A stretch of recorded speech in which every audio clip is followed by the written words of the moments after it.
believe in miracles. I see miracles. Each of you in some way has your own romantic illusion based on your own personal experience. And some of you, it may not be romance. Romance, likely if you're here tonight, it probably is an issue. but for some of you, it may not be your biggest area. For some people, finances might be the area. For some people, their body image might be the area. So you can take all of the lessons I'm giving you tonight and apply them to all the other areas of your life. But just for the sake of this conversation, be mindful that we have different ways, unique ways, of allowing the ego to take over our mind when it comes to romantic illusions. And so the first one is this dissociation from our spiritual source.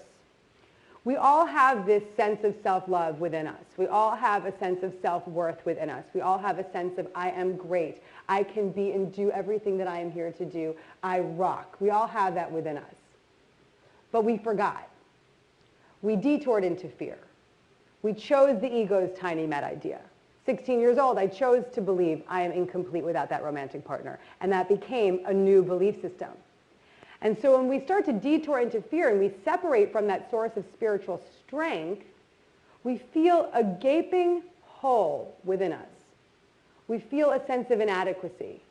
We feel an unconscious sense of not being complete, not being whole, not being enough. And so this is what the ego has convinced us. And again, I teach the metaphysical text, A Course in Miracles. And the Course, when the Course refers to ego, it's not Freud's ego, it's synonymous with fear. So that fear mind has convinced you that you are inadequate, that you are incomplete. And the only source of completion is in the arms of a romantic partner. And so we look and we manipulate and we control and we dial up on Match.com and we go out and we make it happen. We do everything in our power to go out and get that partner, because when we get that partner, then we are good enough. And this isn't just about the belief system that we have chosen. This is the belief system that society has projected upon us, that without a partner you are incomplete. And so we get into these codependent spirals not just because of our own choices, but also the choices that the world has placed upon us. And so I want you all to really understand that when we are seeking for completion in the arms of another person, that is a direct result of feeling a sense of inadequacy and a disconnect from your spiritual source. I'm going to repeat that. When you are seeking your completion and your sense of self-worth in the arms of another person, you have disconnected from your spiritual source, your loving presence, your ing, or you can call it God, whatever you want. But that sense of peace and love and wholeness that we all have access to has been disconnected. And so we all find different ways of trying to keep that romantic partner so that we can feel good enough. Then there are those folks who may have had so much drama in the romantic arena that they become the cynic. You know who you are if you are in the room. The cynic thinks, F this, there is nobody out there for me. I'm better off alone. I'm going to hide out and eat bonbons, right?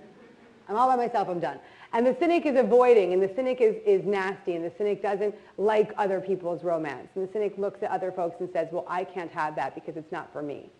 And it's a belief system that you have chosen. It is not real. All of these belief systems, that I'm incomplete without a romantic partner, it is not real. The feeling of not being able to be alone is so massive. This fear of not being able to be alone, that for me was so deep. And it was so uncool to feel codependent. That word and that behavior was so uncool to me. Like, it was so much sexier for me to be like, I'm a cocaine addict. I've been in this town too. But the concept of admitting to myself that I was stuck in this ego's dark illusion was so deep. It was really, really hard for me to go there.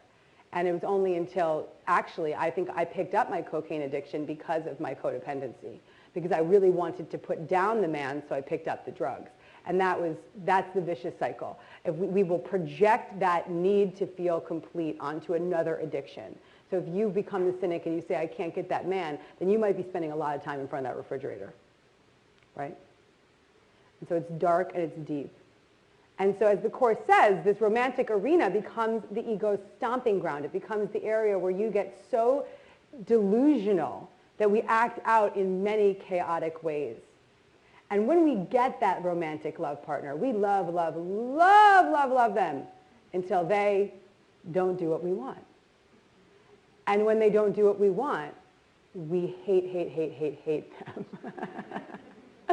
And so it's this crazy crap of this back and forth projection of I love you, I love you, I love you, you're giving me everything I need, we are so complete, we are so one, we are so wonderful, I feel complete in your incompleteness, my incompleteness is filling yours is filling mine, we are all good.